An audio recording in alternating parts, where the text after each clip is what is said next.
masih dari Abu Hurairah, an Nabi sallallahu alaihi wasallam, dari Nabi sallallahu alaihi wasallam, qala, bersabda Nabi, al-imanu bid'un wa sab'una atau bid'un wa sittuna syu'batan.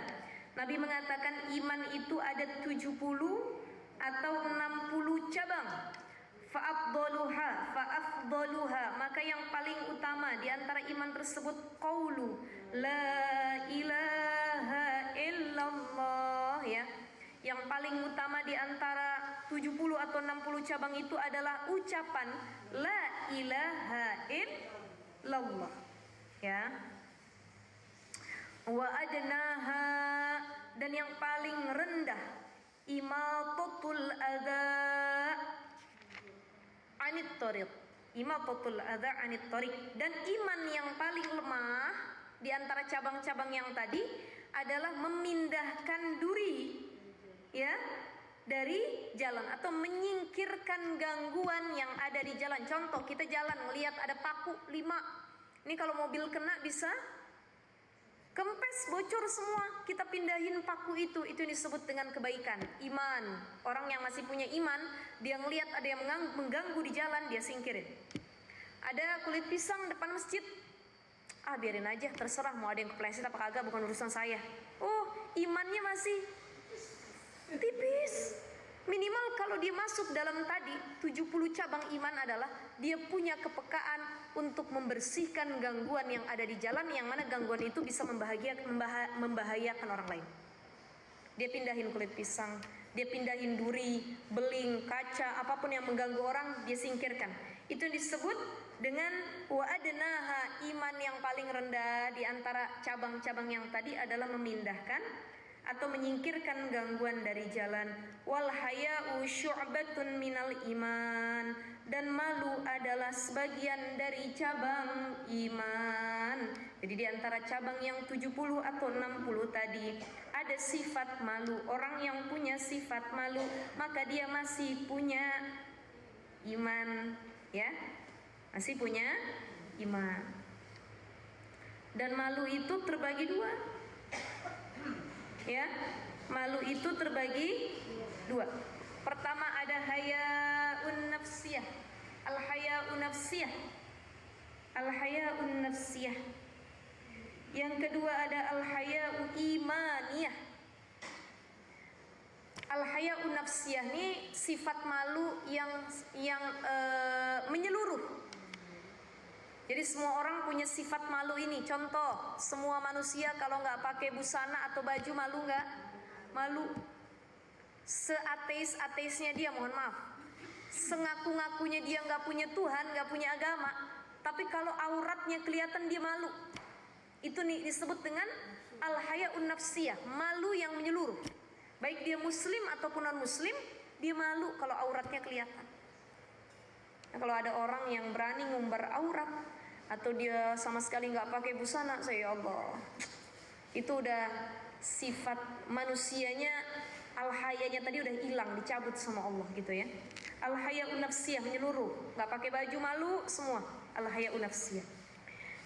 Yang kedua, al-haya'u imaniyah, sifat malu yang berkaitan dengan iman, hubungannya dengan Allah, dan ini dikhususkan buat seorang mukmin. Dan malunya orang beriman dalam Islam terbagi 3. Malunya orang beriman dalam Islam terbagi 3. Pertama, malu terhadap diri sendiri. Pertama, malu terhadap diri sendiri, ya. Nanti saya jelasin satu-satu. Pertama, malu terhadap diri sendiri. Yang kedua, malu terhadap orang lain. Dan yang ketiga, malu kepada Allah. Malu terhadap diri sendiri, malu terhadap orang lain, dan dia malu kepada Allah Subhanahu wa ta'ala. Malu terhadap diri sendiri apa? Tatkala dirinya melakukan dosa dia malu, ya Allah. Malu saya, malu sama dirinya sendiri. Ini malu yang paling susah nih. Ya. Jadi orang yang rajin muhasabah, self talk, ngobrol sama dirinya sendiri, dia gampang malu sama dirinya. malu ya Allah. Malu banget sama diri sendiri, kok bikin dosa mulu. Udah janji berkali-kali dosa lagi gitu. Malu terhadap diri sendiri. Yang kedua, malu terhadap orang lain. Ya, malu terhadap orang lain itu ada yang disebut dengan malu mazmum, yang tercela. Salah tempat, jadi malunya itu nggak boleh salah tempat. Kita selama ini malu, Waji, ayo pimpin baca Quran. Aduh malu, ustazah malu, salah tempat tuh. Ya, ibu, mangga jadi MC bu. Ah malu, salah tempat. Itu, ya. Jadi malu mazmum itu adalah malu yang tercela. Malu yang tercela, salah, nggak boleh malu tuh harusnya gitu. Ya, selama dia melakukan kebaikan nggak boleh malu. Ada perempuan, anak gadis ditanya, kenapa nggak pakai jilbab? Malu nanti kayak ibu-ibu. Ih salah malunya. Mazmum, tercela. Betul ya? Saya mah masih muda, kayak emak-emak kalau pakai jilbab nggak mau Rambut masih harus dicat warna-warni, dia bilang. Masih harus bentuk ABCD, nggak mau pakai jilbab, nggak mau. Malunya malu yang salah, gitu ya. Ada pemuda ditanya, kenapa nggak mau ke masjid? Malu yang ke masjid mah kakek-kakek rata-rata. Saya mah anak muda tuh nggak mau gabung sama kakek-kakek. Malunya malu yang salah ini gitu ya. Kalau nongkrong melakukan keburukan dia nggak malu gitu ya. Ada lagi yang kenapa nggak mau ngaji? Masih muda, ngaji mah nanti orang tua. Pada tua baru tuh ingat ngaji katanya.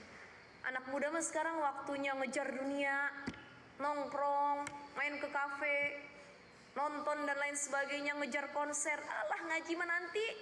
Iya kalau umurnya panjang. Ya enggak? Karena kan mati itu bukan mesti yang tua duluan. Tapi mati itu enggak pandang usia. Hati-hati kalau ada anak muda dia bilang, nanti aja ngaji kalau udah orang tua.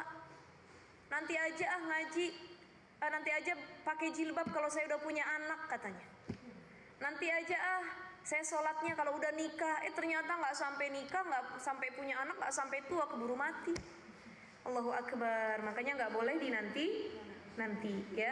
Nah tadi malu mazmum, malu yang tercela seperti itu. Malu pakai jilbab, malu ngaji, malu nggak mau ikut lekok kajian dan lain sebagainya, itu malu yang tercela. Baru ada malu yang benar. Yang benar tuh gimana? Malu umur kita udah tua, tapi amal kita masih sedikit, malu sama orang lain. Ya Allah, malu saya udah kelihatan tua di hadapan orang lain, tapi ngaji saya nggak pernah, nutup aurat saya enggak. Nah itu baru malu yang benar tuh. Ya Bu ya. Malu rumah dekat masjid tapi nggak pernah datang ke masjid, tuh malu yang benar. Malu punya keluarga tapi keluarga nggak pernah diingetin kebaikan, malunya benar juga. Ya. Dan yang ketiga, malu kepada Allah. Kata Nabi, malu kepada Allah itu antahfadha ra'sa wa ma antahfadha ra'sa wal badna wa ma hawa. Ya. Jadi malu kepada Allah itu dengan cara menjaga akal kita, pikiran kita dari hal yang tidak baik, serta perut kita dari hal-hal yang haram. Ketika perut kita makan hal yang haram, kita malu sama Allah. Ketika akal kita memikirkan yang tidak baik, kita malu sama Allah. Ketika hati kita condong kepada hal yang tidak baik, kita malu sama Allah. Itu disebut dengan malu kepada Allah ketika melakukan maksiat. Ya, maka ibu-ibu sekalian, tadi malu itu salah satu cabang dari iman.